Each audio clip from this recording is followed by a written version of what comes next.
Historia de la tabla periódica. El primer descubrimiento científico sobre un elemento se realizó en 1669 por Henning Brandt, un químico alemán que anunció su hallazgo del fósforo. A partir de ahí se consolidaría el inicio de la historia sobre la tabla periódica, pues en los siguientes 200 años continuaron descubriéndose más elementos. Para 1869, un total de 63 elementos químicos ya habían sido identificados y ordenados por primera vez por Mendeleev. El químico ruso Dmitri Mendeleev desarrolló la clasificación periódica de los elementos. Cuando se dispuso a organizar por peso atómico los elementos descubiertos, hasta ese entonces, notó un patrón recurrente llamado ley periódica, en el que dichos elementos que pertenecían a una misma agrupación o columna poseían propiedades similares. Con estos conocimientos, Mendeleev realizó muchas predicciones sobre nuevos elementos y composiciones, y para 1871 presentó su segunda y mejorada tabla periódica, con algunas casillas vacías, donde en algún momento los elementos por descubrirse iban a tener su lugar. Actualmente se le continúa reconociendo como el fundador de la ley periódica. Tabla periódica de los elementos es un esquema en forma de tabla que muestra de manera ordenada y agrupada los diferentes elementos químicos identificados hasta el momento. Cada elemento contiene en su casilla información sobre su número de protones, configuración de electrones y propiedades químicas. Hoy en día, la tabla periódica alberga 118 elementos. La tabla periódica moderna está dividida en 18 columnas y 7 periodos. A las filas o series horizontales de la tabla se les refiere como periodos y a las columnas o series verticales como grupos. Dentro de la tabla se reconocen 4 bloques diferentes en bloque S, bloque D, bloque P y bloque F. Cada bloque contiene periodos.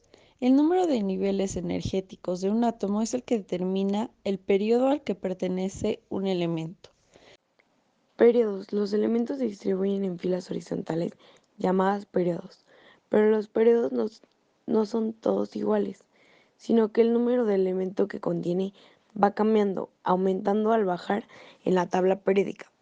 El periodo que ocupa un elemento coincide con su última capa electrónica, es decir, un elemento con 5 capas electrónicas estaría en el quinto periodo. Las columnas de la tabla reciben el nombre de grupos. Existen 18 grupos numerados del 1 al 18. Los elementos situados en dos filas fuera de la tabla pertenecen al grupo 3. En el grupo las propiedades químicas son muy similares, porque todos los elementos del grupo tienen el mismo número de electrones en su última o últimas capas. Familias. Tenemos 9 grupos principales.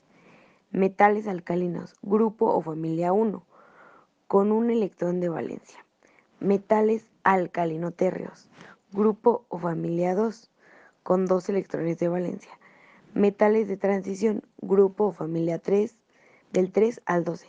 Pueden tener diferente tipo de electrones de valencia, depende de su estado. Familia del boro o térreos, grupo o familia 13, con 3 electrones de valencia. Familia del carbono o carbonoides, grupo o familia 14, con 4 electrones de valencia. Familia del nitrógeno o nitrogenoides, grupo o familia 15, con 5 electrones de valencia.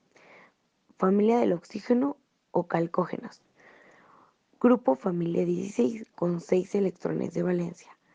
Halógenos, grupo o familia 17, con 7 electrones de valencia. Los gases nobles, grupo o familia 18, con 8 electrones de valencia. Los elementos están divididos en metales, metaloides y no metales. Metales alcalinos. Los metales alcalinos forman álcali como reacción con el agua. Son brillantes y altamente reactivos a temperaturas y presiones estándar. Ejemplos: litro, sodio y potasio. Alcalinotérreos. Todos se encuentran en la naturaleza y son brillantes, planeados y poco reactivos a temperaturas y presiones estándar. Ejemplos: magnesio y calcio. Lantánidos. Se conocen coloquialmente como elementos de tierras raras, por ello se muestran regularmente debajo del cuerpo principal de la tabla. Ejemplo: cerio y semario. Actinoides. Los actinoides o actínodos son importantes por su radioactividad y varios se producen de manera natural, pero la mayoría son artificiales. Ejemplo: uranio y Metales. Son altamente volátiles y no exhiben características básicas de los metales como dureza o adaptabilidad mecánica. Tampoco tienen la capacidad de conducir electricidad. Ejemplos: carbono, nitrógeno y oxígeno. Halógenos. Al reaccionar con los metales, estos elementos producen sales de sodio con propiedades similares. Es el único grupo que posee elementos en los tres estados principales de la materia a temperatura y presión estándar. Ejemplos: flúor, cloro y bromo. Gases nobles. Son gases incolores, inodros, insípidos e inflamables, además de que tienen baja reactividad química. Ejemplos: helio, neón y xenón.